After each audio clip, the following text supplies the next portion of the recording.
So, I skipped Aardmay last year because I felt there wasn't enough stuff to talk about that time. Evidently, Aardman said, well, we'll see about that, and in the interim brought us a new movie, a new TV special, and a contribution to an anthology TV series, and that's on top of having a show I never heard about before, and of course, more ads and music videos. Aardman may be slow on their content, but they know how to get it done. So, let's get into it with Aardmay 2024.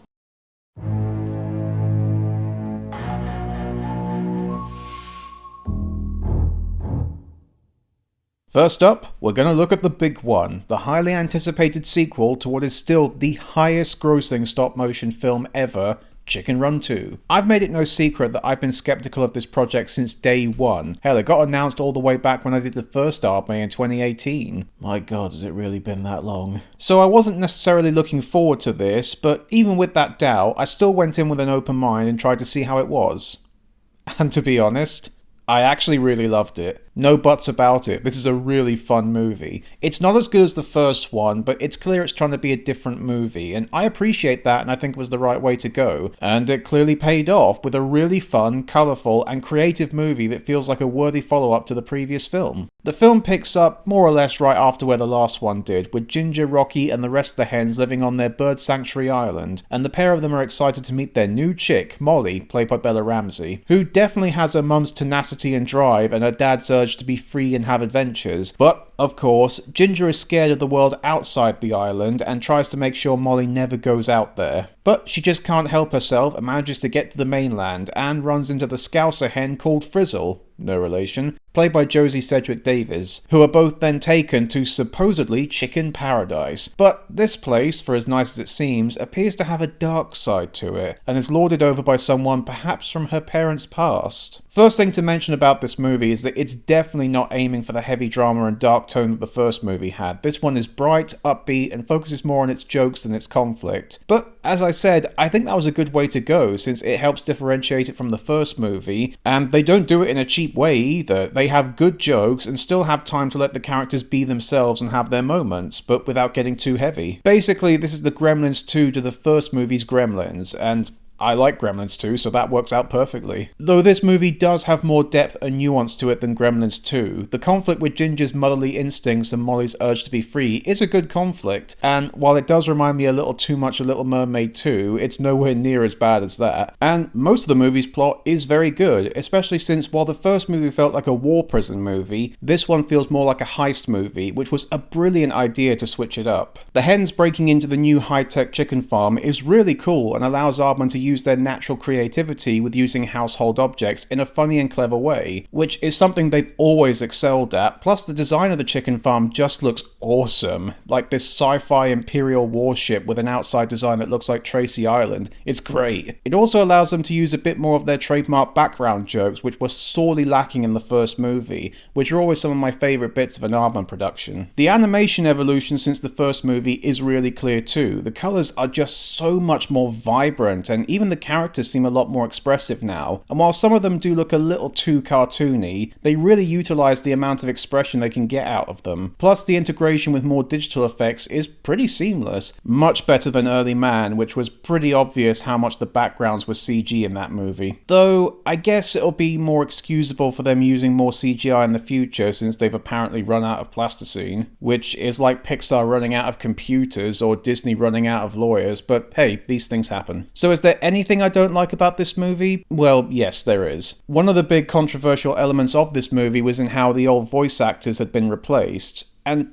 to be fair, with some it makes sense, with Fowler since his original voice actor is dead, and Rocky whose original voice actor is a lunatic, but a lot of the ones they did replace don't make any sense. The only original voice actors who stayed are Imelda Staunton, Jane Horrocks, Lynn Ferguson and Miranda Richardson. I made her a bicycle. Oh, that's not a plan. That's just saying what you wish would happen.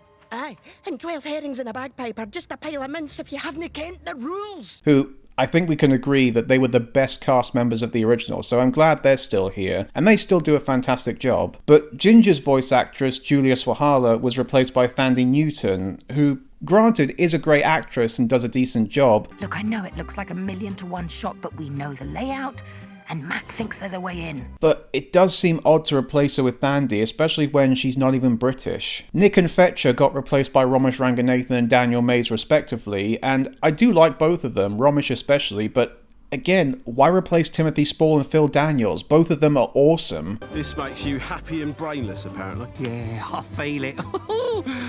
It's amazing. Mate, I haven't turned it on yet. Zachary Levi and David Bradley as the replacements for Rocky and Fowler were perfect though. In fact, I think I like Levi's performance better than Mel Gibson since, well, now it sounds like he has genuine emotion and sincerity in his voice. And actually, it's a pretty good story.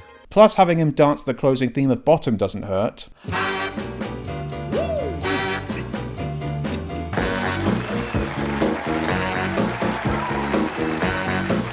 And Bradley, well, it's David Bradley, of course he's going to be good. Just as Whiz-Bang Charlie thought we were back in places, enemy fire at 6 o'clock. Apparently a lot of these replacements were the fault of Netflix, who demanded more diverse and Hollywood recognisable actors for market appeal, which just seems like a really stupid idea to me. I mean, it's bloody Chicken Run 2, a sequel to one of the most popular kids movies of all time. Why do you need to make it more appealing? Again, the replacements do fine, it's just those who could come back I would have liked to have seen come back, especially Spall. He's one of my favourite actors, and to see him get snubbed, that really sucks. Also, the character of Frizzle does seem kind of pointless in the overall story. She really has no function other than just moving the plot forward, so I feel like they didn't really need her. The only other minor issue I have is with, and this is where we're getting into spoilers, so be prepared here, Mrs. Tweedy, who, yes, is somehow back after getting crushed under a massive barn door, but I guess considering what happens to her in this movie, she's pretty much indestructible. Now, Miranda Richardson does do a great job like she did last time, but her character is nowhere near as terrifying as she was previously. I think part of that comes from how she's surprisingly not expressive in her model as she was last time, which given the upgrade from the last movie's technology is a real surprise, but Miranda does also seem to be doing a much more laid-back performance this time,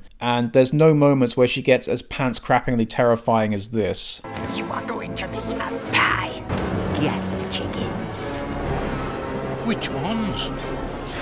All of them. But she is still a great baddie, and it is awesome to see her go through more emotions than she did the last time and have a genuine grudge against Ginger, which is impressive that she recognises her, but yeah, to see her go full evil genius is great. Also, the new villains, Dr. Fry and Reginald Smith, are good too, the latter especially because, well, it's Peter Serafinowicz, he's always awesome. But besides those minor issues, this is a really fun and entertaining movie that doesn't try too hard to overcome the milestone that was the previous movie, and it paid off for them. I really highly recommend this one. But next time we'll be taking a look into another bird-themed production by Aardman.